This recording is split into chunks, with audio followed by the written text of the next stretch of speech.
Solidariteit begin met hofsaak oor raswette en die uitvoerende hoof van die padongelukkefonds, Collins Letsoalo, is met onmiddellike ingang op spesiale verlof geplaas.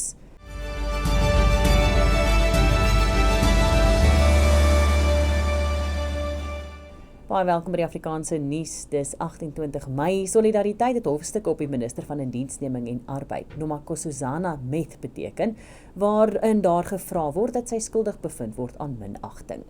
Die bestuurshoof van Solidariteit, Dr. Dirk Herman, sê hierdie hofsaake is deel van Solidariteit se stryd teen raswette en volg op die vakbond se aankondiging dat 'n spesiale regsfonds van 7 miljoen rand op sy gesit word om die geveg plaaslik en internasionaal na 'n volgende vlak te neem. Herman sê die hofsaak hou verband met die regering se verontagsaming van die skikking oor rasbeleide in die werkplek wat tussen die regering en Solidariteit bereik is en wat ingevolge 'n hofbevel en regulasies van die wet op billike indiensneming vervat moes word. Hy sê die bepalinge van die ooreenkoms wat 'n duidelike streep deur rassekwotas trek, was egter geensins te sien in die regulasies wat die Departement van Indiensneming en Arbeid op 15 April 2025 in die Staatskoerant gepubliseer het nie.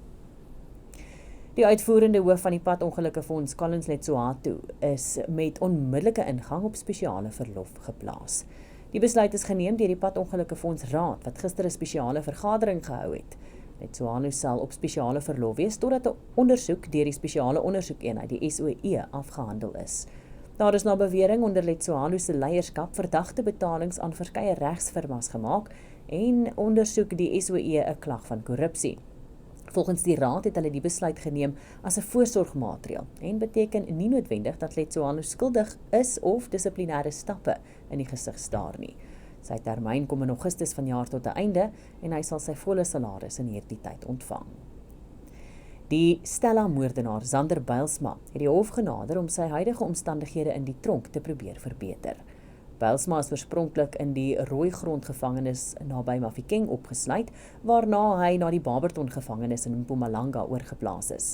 Vandaar is hy na die Kutama Setumule gevangenis in Louis Trichardt in Limpopo verskuif. In sy hofstukke vra hy dat hy weer na die Rooigrond gevangenis oorgeplaas moet word, aangesien hy onder die huidige omstandighede nie die geleentheid kry om te studeer of sy familie te sien nie. Bylsma is daarin skuldig bevind dat hy in 2018 die vriendinne, die 17-jarige Marna Engelbrecht en die 16-jarige Charnel Houg by die hoërskool Stella vermoor het. En kragtoevoer is herstel na alle woongebiede wat deur die Swartkop substasie van krag voorsien word.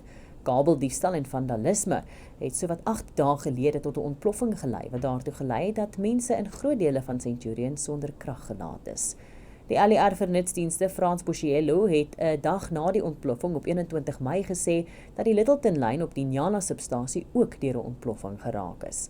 Die proses is bemoeilik weens 'n kabelboks wat opgedateer moes word, omdat dit reeds in 1972 gebou is. Baie dankie vir die saamkyk na die belangrikste nuus. Groete tot môre.